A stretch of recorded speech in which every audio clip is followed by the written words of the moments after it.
Hey, good evening, folks, and welcome to the 6 o'clock news on SBYnews.com.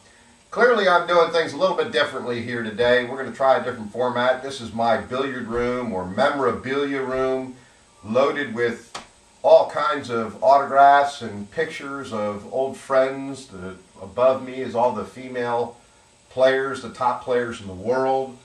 Gosh, there's just everywhere you turn, some of the history and so forth that I've experienced through the billiard industry. But I don't want to get into that. Let's talk today exclusively about Mr. Gary Comegys. You know, folks, my big concern, of course, is my hope that he gets better. Hopefully this treatment that he's going through with the aggressive chemo is working for him. However, in the meantime, there's not just a business to run, there is a mega million-dollar business to run, and that's the city of Salisbury.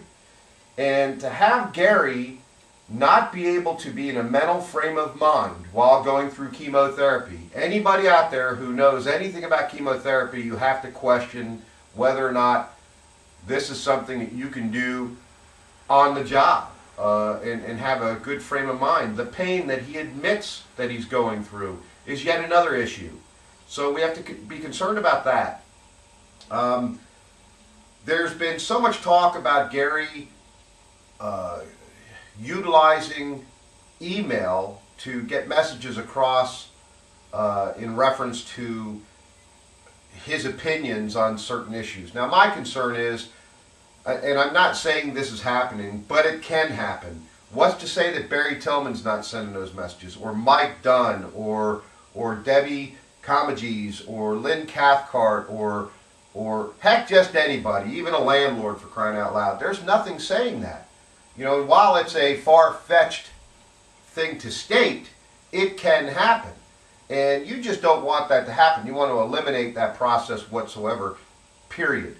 The mere fact that other council members in the past were rejected from telephone conferencing into council work sessions and or meetings means that Mr. Comegys can't do so either.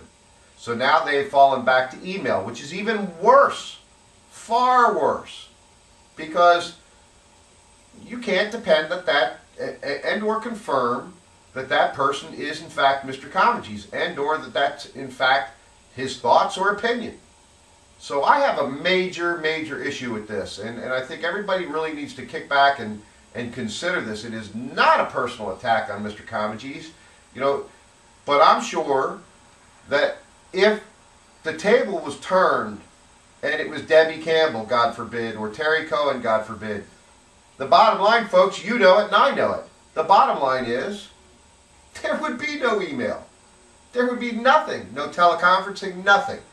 So these are issues we all have to really seriously consider. You know that Mike Dunn would be screaming his head off if that were the case, if the roles were reversed on other council members.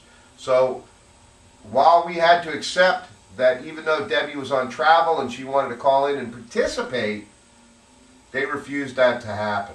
Now, some have called it karma.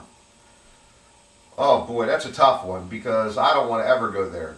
You know, I don't think that Gary Comegys is a bad guy, just like I didn't think Chief Webster was a bad guy.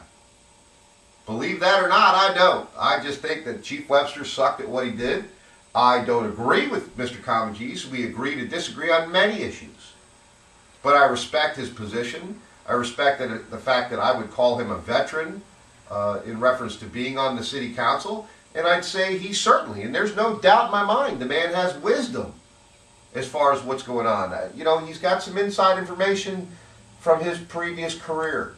So while he is valuable, it's just my opinion that I feel that Mr. Comegys needs to step down for the time being, let the council do their business. We cannot take the risk of a CEO whose frame of mind just isn't with it 100%, and having him make perhaps influenced decisions and or send in, I'm going to have to say, anonymous emails, because I can't say that I can confirm that it's Gary Comegys who's sending an email. in the games that have been played in the past, I wouldn't put it past those people for a second to play their agenda and play their game, you know, and there's multiple people that would do so. So anyway, look, it's going to be an absolute beautiful weekend once again. It's going to chill off towards Sunday a little bit and get a little cooler, which I kind of happen to like. This is a great time of year to enjoy these temperatures and this weather. But we appreciate you being here, folks. We hope you like the new environment. We'll see how this works tonight and see, hopefully through your comments, you like this, or you prefer a green screen behind me, or you prefer a studio. What do you prefer? Let us know here on Salisbury News. You guys have a great weekend. I appreciate you being here. And as always, we appreciate your support. Take care, folks. Have a good weekend.